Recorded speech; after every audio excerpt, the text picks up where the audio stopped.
अस्सलाम वालेकुम स्टूडेंट्स, आज हमारा लेक्चर नंबर 10 है और आज के हमारे ऑब्जेक्टिव्स ये हैं कि आज हम कंपाइलर डिज़ाइन को डिस्कस करेंगे। इससे पहले हमने थ्योरी ऑफ ऑटोमेटा की कुछ जो है वो कॉन्सेप्ट्स हमने किए थे जो कि हमने कंपाइलर कंस्ट्रक्शन में इस्तेमाल करने हैं। जैसे हम कॉन्टेक्स्ट फ्री ग्रामर हमने की थी, फिर हमने डेरिवेशन की बात की थी, फिर हमने पार्स ट्री की बात की थी। तो ये वो सारी चीज़ें हैं जो कि कंपाइलर कंस्ट्रक्शन में ज़रूरत है। तो हमने काफ़ी बेसिक चीज़ें जो है उससे हमने स्टार्ट की थी। होपफुली आप ये सारे कॉन्सेप्ट्स जो है वो साथ साथ करते जा रहे होंगे ताकि आगे कंपाइलर कंस्ट्रक्शन को जो है वो समझना आपके लिए आसान हो जाएगा। तो आज हम स्टार्ट करने जा रहे हैं कंपाइलर डिज़ाइन को, कि कंपाइलर को किस तरीके से हम डिज़ाइन करते हैं, उसके कितने फेजेस होते हैं और हर फेज़ के भी फर्दर जो है वो डिफरेंट पार्ट्स होते हैं। अगर हम कंपाइलर के डिज़ाइन की बात करते हैं तो इसमें दो चीज़ें होती हैं, एक हमारे पास फ्रंट एंड होता है और दूसरा हमारा बैक एंड होता है। तो सबसे पहले हम देख लेते हैं कि फ्रंट एंड क्या होता है। तो फ्रंट एंड में बेसिकली एनालिसिस होता है और बैक एंड में सिंथेसिस होता है। सिंथेसिस का वैसे तो मीनिंग ये है कि मल्टीपल चीज़ों को मिला देने को हम सिंथेसिस कहते हैं। तो फ्रंट एंड में क्या होता है, basically this is the front end of the compiler. तो एनालिसिस फेज़ जो होता है वो फ्रंट एंड पे होता है। It reads the source program.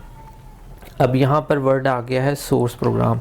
तो सोर्स प्रोग्राम आप C++ में भी लिख सकते हैं, आप जावा में भी लिख सकते हैं, आप C# में भी लिख सकते हैं, किसी भी हाई लेवल लैंग्वेज में आप सोर्स प्रोग्राम लिख सकते हैं।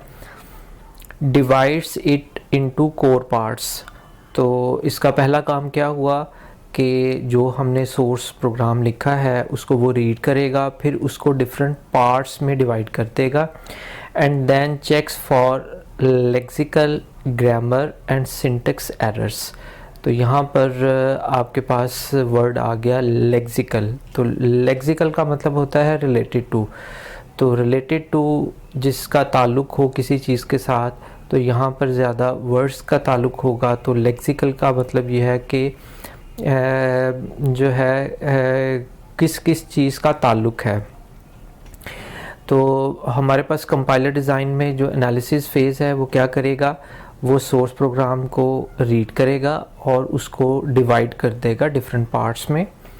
It generates an intermediate representation of the source program and symbol table. तो यहाँ पर दो चीज़ें डिस्कस की हुई हैं कि एक तो ये है कि कंपाइलर जो है इसका जो एनालिसिस फेज़ है वो इंटरमीडिएट रिप्रेजेंटेशन का जो कोड होता है ये ऐसा कोड होता है जो कि ना तो वो सोर्स कोड होता है ना वो मशीन कोड होता है। तो ये एक इंटरमीडिएट कोड होता है, उसमें ये कन्वर्ट कर देता है। और एक हमारे पास सिंबल टेबल भी होगा। तो सिंबल टेबल को तो हम बाद में डिस्कस करेंगे। अभी हम डिस्कस करेंगे कि इसका मैकेनिज़्म क्या है। Which should be fed to the synthesis phase as an input. तो ये हमारा जो एनालिसिस फेज़ है वो बेसिकली इनपुट बन जाएगा किसकी, सिंथेसिस फेज़ की। अब हम सिंथेसिस फेज़ की बात करते हैं। तो एनालिसिस फेज़ में क्या हुआ, एनालिसिस फेज़ में सोर्स कोड को रीड किया गया, रीड करने के बाद फिर उसको डिवाइड कर दिया गया डिफरेंट पार्ट्स में और फिर उससे हमने एक कोड जनरेट किया जिसका नाम है इंटरमीडिएट कोड। और ये जो इंटरमीडिएट कोड है वो सिंथेसिस एनालिसिस के लिए ये एज ए इनपुट आएगा और यहाँ से ये मशीन लैंग्वेज में कन्वर्ट होगा। It is the back end of the compiler. Obviously ये बैक एंड है कंपाइलर का। It generates the target program. तो यहाँ पर वर्ड टारगेट प्रोग्राम आया है। तो ये जो टारगेट प्रोग्राम है कौन सा है, ये मशीन लैंग्वेज है। with the help of intermediate source code representation and symbol table। तो symbol table तो हम बाद में देखेंगे। तो ये वाला पार्ट है, ये इंटरमीडिएट कोड को कन्वर्ट कर देगा टारगेट लैंग्वेज में। तो हमारी टारगेट लैंग्वेज क्या है, मशीन लैंग्वेज। हमारी टारगेट लैंग्वेज मशीन लैंग्वेज क्यों है, क्योंकि मशीन ने इसको अंडरस्टैंड करना है और फिर आगे इसका प्रोसेस करना है। ए compiler can have many phases and passes. तो एक कंपाइलर के डिफरेंट पासिस भी होते हैं और फेजेस भी होते हैं। पास का मतलब क्या है? A pass refers to the traversal of a compiler through the entire program. अब यहाँ पर वर्ड आ गया ट्रेवर्सल का। ट्रेवर्सल का मतलब होता है कि किसी चीज़ को रीड करना, उसको स्कैन करना, उसमें से गुज़रने को ट्रेवर्सल कहते हैं।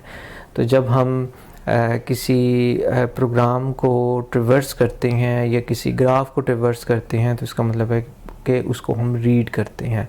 तो पास का मतलब ये है कि कंपाइलर जो है वो इंटायर प्रोग्राम को रीड कर देता है, ट्रेवर्स कर देता है। Phase, a phase of A compiler is distinguishable stage. तो ये डिस्टिंग्विश से जो है ये वर्ड निकला है। डिस्टिंग्विश का मतलब होता है कि किसी चीज़ के दरमियान कोई जो है वो सेपरेट करना। फॉर एग्ज़ाम्पल, एक बहुत अच्छा स्टूडेंट है और एक कम अच्छा स्टूडेंट है, तो हम उसको डिस्टिंग्विश कर सकते हैं बेस ऑन देयर नंबर्स। तो इस फेज़ में हम डिफरेंट चीज़ों को अलग-अलग करेंगे, which takes the input from the previous stage, processing and yield. Yield का मतलब ये होता है कि आपकी आउटपुट हमें क्या नज़र आएगी। That can be used as input for the next stage. A pass can have more than one phases. तो एक पास के अंदर एक से ज़्यादा फेजेस होते हैं। इसमें क्या होता है कि एक फेज़ के अंदर ये एक इनपुट आती है और फिर वही उसकी जो आउटपुट होती है वो बेसिकली दूसरे की इनपुट बन जाती है। तो इस तरीके से ये प्रोसेसिंग होती है। अगर हम कंपाइलर के फेजेस को देखें तो आपके सामने ये एक डायग्राम आपको नज़र आ रही है। अगर मैं इसको जो है थोड़ा सा जूम कर देता हूँ तो हमारे पास ये सोर्स कोड है। ये कौन सा सोर्स कोड है? ये C++ का भी हो सकता है, ये जावा का भी हो सकता है, ये C# का भी हो सकता है। ये डिपेंड करता है आप किस लैंग्वेज में काम कर रहे हैं। तो सोर्स कोड से पहले लेक्सिकल एनालिसिस होता है। लेक्सिकल एनालिसिस को भी हम देखेंगे ये कैसे होता है। लेक्सिकल एनालिसिस के बाद सिंटेक्स एनालिसिस होता है, फिर सिमेंटिक एनालिसिस होता है। ये 3 फेजेस के बाद फिर हमारा एक इंटरमीडिएट कोड जनरेट होता है। ये एक ऐसा कोड होता है जो कि ना तो ये मशीन रीडेबल होता है और ना ही ये एक ह्यूमन उसको रीड कर सकता है। फिर इसको कन्वर्ट किया जाएगा मशीन इंडिपेंडेंट कोड ऑप्टिमाइज़र के थ्रू और फिर कोड जनरेशन होगी और मशीन डिपेंडेंट कोड ऑप्टिमाइज़र के थ्रू फिर इसको टारगेट कोड में हम कन्वर्ट कर देते हैं। तो यहाँ पर अगर आप इस इमेज को गौर से देखें तो हमारा ये जो टारगेट प्रोग्राम है वो 01 की जो है वो लैंग्वेज में आ गया है। इसके अलावा अगर हम देखें तो हमारे पास एक सिंबल टेबल भी है जो कि सपोर्ट कर रहा है इन तमाम फेजेस को। और ऑब्वियसली जब हम इसको जो है कंपाइलर जब काम करता है तो एरर हैंडलिंग भी कंपाइलर का ही काम होता है। तो इसलिए इसको लेफ़्ट साइड पे हम सिंबल टेबल और राइट साइड पे इसको एरर हैंडलिंग के साथ एज ए सपोर्टिंग जो है वो रोल यहाँ पर शो कर रहे हैं। अब नेक्स्ट में आ जाता है जी कंपाइलर के जो फेजेस हैं। सबसे पहले आ गया है लेक्सिकल एनालिसिस। तो इसको हम डिटेल से देख लेते हैं। लेक्सिकल एनालिसिस ज़रा हम ज़्यादा डिटेल से देखेंगे और फिर हम सिंटेक्स एनालिसिस की तरफ आ जाएंगे। और जब हम इन फेजेस की बात करेंगे तो ये डायग्राम मैंने इसके अंदर जो है वो शो कर दी हुई है। हर स्लाइड के अंदर जहाँ पर हम ये फेजेस की बात करेंगे तो राइट साइड के ऊपर आपको ये डायग्राम मिलेगी ताकि आपको पता लग जाए कि हम किस फेज़ की बात कर रहे हैं। तो अभी हम लेक्सिकल एनालिसिस की बात कर रहे हैं। तो लेक्सिकल एनालिसिस का ये पहला फेज़ है। It works as a text scanner. तो इसका पहला काम जो होगा कि ये टेक्स्ट को स्कैन करेगा। It scans the source code as a stream of characters and converts it into meaningful lexemes. तो यहाँ पर हमारे पास जो है एक वर्ड आ गया है लेक्सिम्स का। तो lexemes it is some sort of a word. इंट एक वर्ड है, तो चूँकि ये एक वर्ड है इसको लेक्सिम भी बोलते हैं। तो आपने कंफ्यूज नहीं करना कि ये कोई नई चीज़ आ गई है। बेसिकली एग्जिस्टिंग जो हमारी चीज़ें हैं उसको इन्होंने टेक्निकल लैंग्वेज दे दी हुई है। तो जो लेक्सिकल एनालिसिस है वो क्या करेगा, हमारे कोड को रीड करेगा, रीड करने के बाद उसको जो है वो कन्वर्ट कर देगा लेक्सिम्स में। लेक्सिम्स का मतलब ये है कि ये डिफरेंट हमारे जो है वो वर्ड्स में इसको डिवाइड कर देगा। Lexical analysis represents these lexemes in the form of tokens. अब हम टोकन्स की बात करेंगे। ये एक एब्स्ट्रैक्ट है, हमारे पास टोकन का एक नाम होना चाहिए और उसका एट्रीब्यूट होगा और वैल्यू होगी।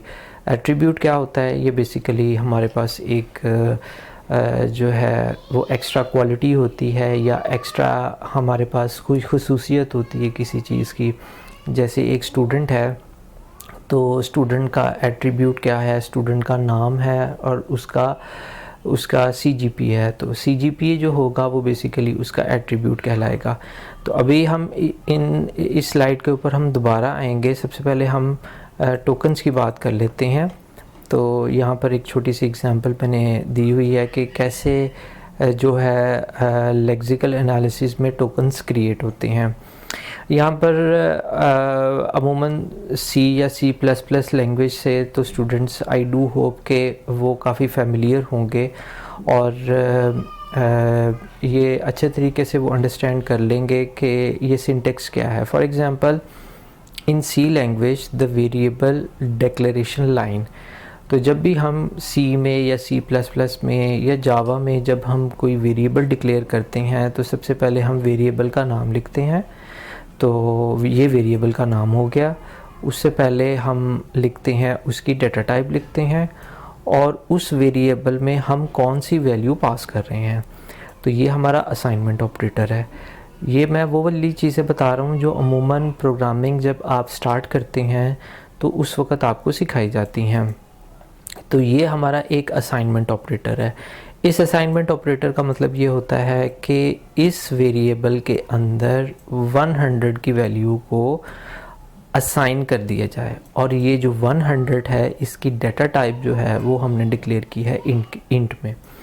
तो ये बीइंग अ प्रोग्रामर आप अपने प्रोग्राम में जहाँ पर आपने ये लिखना होता है IDE आपका होता है, जैसे डेव है और इसके अलावा और भी एडिटर्स हैं, उसमें जब आप ये लिखते हैं लाइन इंट वैल्यू 100 को आपने असाइनमेंट ऑपरेटर के साथ असाइन किया, तो अब आप तो जस्ट इसको कंपाइल कर देते हैं। तो कंपाइलर बैकएंड पे क्या करता है, इसके टोकन्स बना देता है। लेक्सिकल एनालिसिस का ये पहला फेज़ होता है जिसमें टोकन्स बनते हैं। कैसे टोकन्स बनते हैं, यहाँ पर ये देखें जी, सबसे पहले आ जाता है इंट। इंट तो हमारा एक कीवर्ड है। इसके अलावा हमारे पास वैल्यू, यहाँ पर अगर आपने x लिखा होता तो यहाँ पर x आ जाना था। तो कंपाइलर इसको एज ए आइडेंटिफायर जो है वो रिकग्नाइज़ करता है। और अगर इंट लिखा हो तो कंपाइलर इसको एज ए कीवर्ड लेता है। इसके बाद हमारे पास ये एक असाइनमेंट ऑपरेटर है, तो इसको कंपाइलर एज ए ऑपरेटर लेगा। कॉमे के बाद ये 100 है, तो 100 हमारे पास एक ऐसी वैल्यू है जो कि कांस्टेंट है। तो अभी तो हमने इसको चेंज नहीं किया, तो ये एक कांस्टेंट वैल्यू है। एंड सिंबल, तो ये हमारे पास एक सेमीकोलन है, उसको कंपाइलर एज ए सिंबल जो है वो इस्तेमाल करता है। तो अब हमने क्या किया कि लेक्सिकल एनालिसिस में क्या हुआ कि आपने एक C में कोड लिखा, उसको सबसे पहले रीड किया गया। इसको सबसे पहले रीड किया, कैसे रीड किया, इंट वैल्यू असाइन की हुई है 100 की वैल्यू। इसको रीड करने के बाद फिर इसको लेक्सिम्स में कन्वर्ट किया गया। तो लेक्सिम्स इसमें अगर देखें तो ये इंट जो है वो एक लेक्सिम्स है। कैसे पता लगा, ये लेक्सिम जो है वो बेसिकली एक वर्ड है आपका। इसी तरह वैल्यू जो है ये भी एक लेक्सिम है। इसी तरह आपके पास 100 ये भी एक लेक्सिम है। तो इन लेग्जिम्स को फिर आप इनके फिर टोकन्स बनाते हैं। तो टोकन किस तरीके से बनते हैं तो वो मैंने अभी डिटेल से आपको बता दिया है। तो ये सारी चीज़ें किस में हो रही हैं, ये लेक्सिकल एनालिसिस में हो रही हैं। The lexical analysis break these syntaxes into series of tokens। तो ये अभी मैंने आपको बताया कि ये सीरीज़ ऑफ टोकन्स जो हैं, एक ये टोकन बन गया, एक ये बन गया, एक ये बन गया। ये तो अभी हमने एक छोटी सी स्टेटमेंट लिखी है। आप अपने जो एडिटर है उसके अंदर तो आप बहुत लंबी स्टेटमेंट्स लिखते हैं। जितनी ज़्यादा लंबी स्टेटमेंट्स होंगी उतने ज़्यादा टोकन्स बनेंगे। तो यहाँ पर है lexemes is a sequence of character. हाँ, यहाँ पर थे हम। The lexical analysis break these syntaxes into a series of tokens. तो टोकन्स में ये डिवाइड कर दिया जाएगा by removing any white spaces और comments in the source code. तो आपने एक और चीज़ भी सुनी होगी और आई डू होप कि आपने इम्प्लीमेंट भी की होगी। तो जब आप प्रोग्रामिंग करते हैं तो आप प्रोग्रामर जो होते हैं वो कमेंट्स जो है वो उसमें लिखते हैं किसी फंक्शन के ऊपर, या कोई ऐसा प्रोसीजर उसने ऑप्ट किया हुआ है, कोई लॉजिक होती है उसके अंदर, वो कमेंट्स पास करता है। तो वो जो कमेंट्स होते हैं वो बेसिकली आपके जो कंपाइलर होता है वो उसको इग्नोर कर देता है। तो कंपाइलर के फिर दो काम यहाँ पर हो गए। एक तो उसने उसको स्कैन किया, कन्वर्ट कर दिया, टोकन बना दिए। तो दूसरे क्या काम हुआ, उसने जितनी भी वाइट स्पेसेस हैं या कमेंट्स हैं उसको वो इग्नोर कर देगा। किसके इग्नोर करेगा, सोर्स कोड के करेगा। If the lexical analysis analyser finds a token invalid. तो अगर कोई इसमें से टोकन इनवैलिड है, इनवैलिड टोकन कैसे हो सकता है, इसी एग्जांपल में देख सकते हैं। इंट जो है, जो डाटा टाइप है, वो हम डिफ़ाइन करते हैं स्मॉल आई के साथ, और अगर किसी प्रोग्रामर ने इसको कैपिटल आई के साथ इंट कर दिया तो अब ये लेक्सिम्स तो होगा, एक टोकन भी बन जाएगा, लेकिन ये एक इनवैलिड टोकन होगा क्योंकि इसमें आई कैपिटल है। तो इसलिए जो है वो इसको जो है इनवैलिड टोकन्स को जो है वो उसमें से जो है फाइंड करेगा। It generates an error. तो अगर आई कैपिटल कर दिया है तो ये टोकन तो बन गया, लेकिन ये इनवैलिड है तो एरर जनरेट कर देगा। The lexical analysis works closely with the syntax analyser. तो ये हमारे पास लेक्सिकल एनालाइज़र जो होता है वो सिंटेक्स एनालाइज़र के साथ मिल के काम करता है। तो यहाँ पर आप देखें हमारे पास ये एक सोर्स कोड आ गया लेक्सिम्स। अब लेक्सिम्स का मतलब है कि हमने डिफरेंट वर्ड्स में इसको कन्वर्ट कर दिया। यहाँ पर लेक्सिकल एनालाइज़र जो होगा वो टोकन बनाएगा। यहाँ पर सिंटेक्स एनालाइज़र उसको एनालाइज करेगा कि क्या ये टोकन वैलिड है। अगर वैलिड है तो फिर उसको आगे प्रोसेस किया जाता है। It reads the character streams. अब यहाँ पर वर्ड आ गया कैरेक्टर स्ट्रीम्स। तो ये एक नई चीज़ तो नहीं है। आप जितने भी आपके लेक्सिम्स बनते हैं, जितने भी आपके कैरेक्टर्स बनते हैं, जितने भी आपके वर्ड्स बनते हैं, उसको उसने स्ट्रीम बोल दिया है। From the source code. तो सोर्स कोड से जितने भी हमारे कैरेक्टर्स बनेंगे, check for the legal tokens and passes the data to the syntax analyser when it demands. तो अब क्या हुआ, हमारे पास जितने भी कैरेक्टर्स हैं जो हम इस्तेमाल कर रहे हैं अपने C++ में या जावा में या C# में, तो उनको रीड करने के बाद क्या किया जाएगा, उनको देखा जाएगा कि उसके कितने टोकन्स बने, और उसमें से जितने भी टोकन्स बनेंगे उसमें से आइडेंटिफाई किया जाएगा कि कौन से इनवैलिड हैं, कौन से वैलिड हैं। तो lexemes is a sequence of character, alphanumeric is a token. ये ज़रा एक्सप्लेन किया हुआ है यहाँ पर। तो लेक्सिम्स हमारे क्या हुए, कैरेक्टर्स हुए, अल्फ़ान्यूमेरिक हो सकते हैं इन अ टोकन।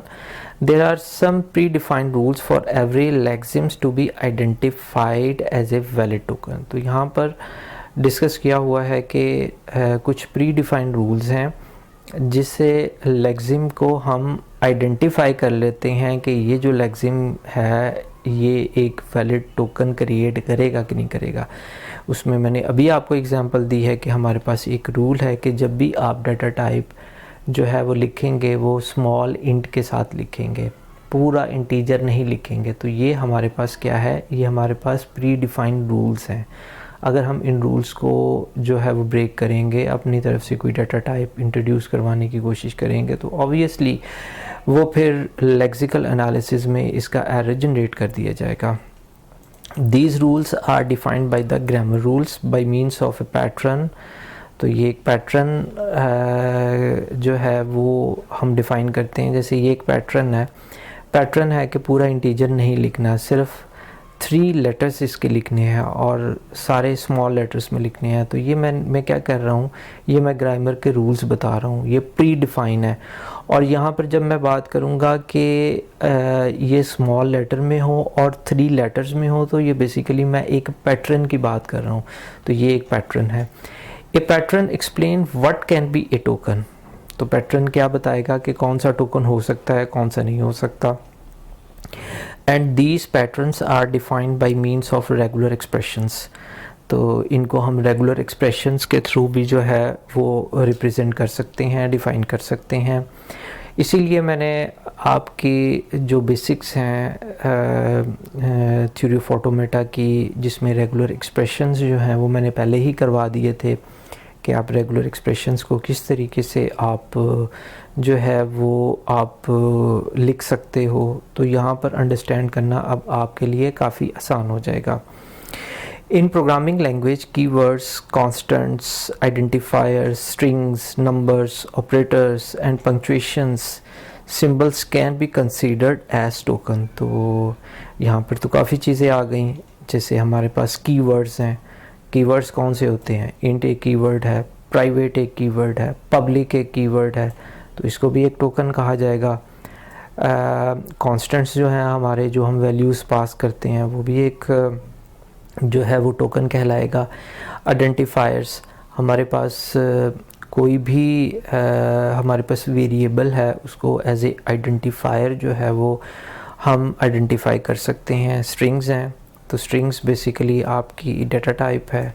नंबर्स को कर सकते हैं। ऑपरेटर्स कौन से होते हैं, जैसे हमारे पास ग्रेटर का ऑपरेटर है, लेस देन का है, असाइनमेंट ऑपरेटर है हमारे पास। इसके अलावा हमारे पास नॉट का ऑपरेटर है। बहुत सारे हमारे पास ऑपरेटर्स हैं, वो सारे टोकन्स कहलाएंगे। इसके अलावा पंक्चुएशन सिंबल्स कौन से हैं, जैसे हमारे पास कॉमा हो गया, सेमी कॉलन हो गया, कॉलन हो गया, ये सारे पंक्चुएशंस होती हैं। तो ये पंक्चुएशन सिंबल्स जो होते हैं ये भी एक टोकन कहलाते हैं। तो ये मैंने पहले से ही आपको इसकी जो है वो डिटेल से मैंने इसको बता दिया हुआ है कि टोकन्स कैसे बने हैं। स्पेसिफिकेशन ऑफ द टोकन्स, तो स्पेसिफिकेशन टोकन्स की किस तरीके से हम करते हैं।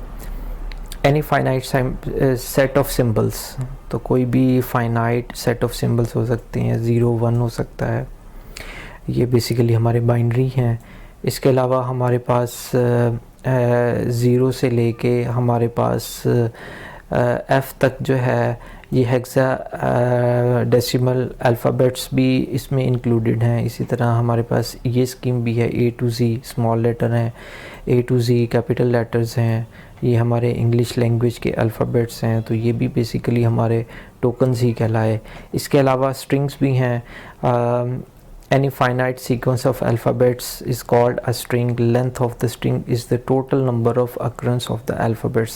इसमें कई हमने चीज़ें थ्योरी ऑफ ऑटोमेटा की बेसिक्स में भी हमने कर ली थी। हमारे जो फाइनाइट सीक्वेंस ऑफ अल्फ़ाबेट्स होते हैं, इसमें जो है वो ABC और 1 2 3 उसके कम्बिनेशन से भी हम कर सकते हैं। तो वो हमारे क्या होंगे, वो बेसिकली हमारे स्ट्रिंग्स होंगे। तो और अगर हम इसकी जो अगर हम अकरेंस को देख लें, हमारे पास इसकी जो लेंथ है वो कहलाएगी, जैसे यूनिवर्सिटी के अगर हम इसके अल्फ़ाबेट को देख लें तो ये 10 अल्फ़ाबेट्स बनते हैं। तो इसकी लेंथ जो है वो हमारे पास इस वक्त 10 है। तो हम किस तरह इसको करेंगे, यूनिवर्सिटी इस तरीके से लिखेंगे और 10 इसकी लेंथ हो जाएगी। नेक्स्ट में हम देखते हैं जी कंपाइलर के हमारे पास कुछ स्पेशल सिंबल्स होते हैं। ए typical high level language contains the following symbols. तो ये हमारे पास डिफरेंट सिंबल्स हैं। इसको मेक श्योर कि ये जितने भी सिंबल्स होते हैं कंपाइलर की लैंग्वेज में ये इन फैक्ट एक टोकन कहलाता है। अगर हम एडिशन का ये ऑपरेटर इस्तेमाल करेंगे तो ये एक टोकन कहलाएगा। इसी तरह सब्ट्रैक्शन का ये है, ये भी एक टोकन कहलाएगा। मॉडुलस ऑपरेटर जो है हमारे पास, ये भी एक टोकन कहलाएगा। पंक्चुएशन हमारे पास कौन कौन सी होती हैं, कॉमा है, सेमीकोलन है, डॉट है, और इसके अलावा हमारे पास एरो भी है।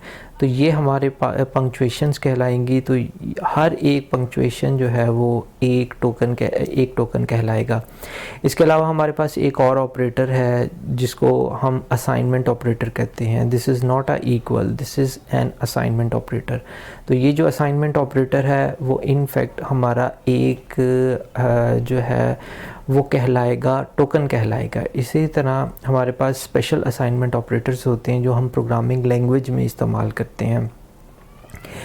हमारे पास कंपैरिजन ऑपरेटर्स भी हैं, ये उसकी लिस्ट है। आई डू होप कि आपने प्रोग्रामिंग में इसको सुना तो होगा, अगर आपने इस्तेमाल नहीं किया, लेकिन आपने इस तरह की टर्मिनोलॉजी ज़रूर सुनी होगी। तो अब इनको मैं डिटेल से तो नहीं बता सकता कि ये जो कंपैरिजन ऑपरेटर्स जो हैं वो कहाँ पर इस्तेमाल होंगे और आप जो है कौन सी लॉजिक से इसको इम्प्लीमेंट करेंगे। तो वो तो फिर प्योर प्रोग्रामिंग सिखाने का सब्जेक्ट हो जाएगा। मेरा पर्पस ये है कि ये चीज़ें अवेलेबल हैं, उसको कंपाइलर एज जो है वो उसको किस तरीके से देखता है। तो कंपाइलर बेसिकली उसको एक टोकन की नज़र से देखता है कि ये एक टोकन है। इसी तरह हमारे पास बाकी सिंबल्स भी हैं, इसको भी एज एक टोकन जो है वो कंसीडर किया जाएगा। अब हम बात करते हैं लैंग्वेज की। तो लैंग्वेज कोई भी हमारे पास है, a language is considered as a finite set of strings over some finite set of alphabets. तो हमारे पास कोई भी स्ट्रिंग्स हो सकती हैं, अल्फ़ान्यूमेरिक भी हो सकती हैं, अल्फ़ाबेट भी हो सकती हैं। Computer language are considered as finite sets and mathematically set operations can be performed on them. Finite languages can be described by means of regular expressions. तो हमारे पास जितनी भी लैंग्वेजेस हैं, जैसे हाई लेवल लैंग्वेज है तो वो एक लैंग्वेज है, और हम इन लैंग्वेजेस को, फाइनाइट लैंग्वेजेस को हम एज ए रेगुलर एक्सप्रेशन भी इस्तेमाल कर सकते हैं। तो हमने रेगुलर एक्सप्रेशंस को इस्तेमाल करना तो सीख लिया है, तो यहाँ से आपको काफ़ी अंडरस्टैंडिंग हो गई होगी कि लैंग्वेज को हम किस तरीके से कर सकते हैं। इसके अलावा हमारे पास जो हम नेक्स्ट लेक्चर में डिस्कस करेंगे, वो नेक्स्ट लेक्चर में हम डिस्कस करेंगे हमारे पास लॉन्गेस्ट मैच रूल क्या है, और फिर हम दोबारा चूँकि ये हमारा लेक्सिकल एनालिसिस कंप्लीट हो चुका होगा तो फिर हम सिंटेक्स एनालिसिस को देखेंगे, सिमेंटिक एनालाइज़र को देखेंगे। तो फिर हम नेक्स्ट लेक्चर में जो है वो इसको आगे प्रोसीड करेंगे। आई डू होप आज के लेक्चर से आपकी काफ़ी अंडरस्टैंडिंग होगी। टेक केयर, अल्लाह हाफिज़।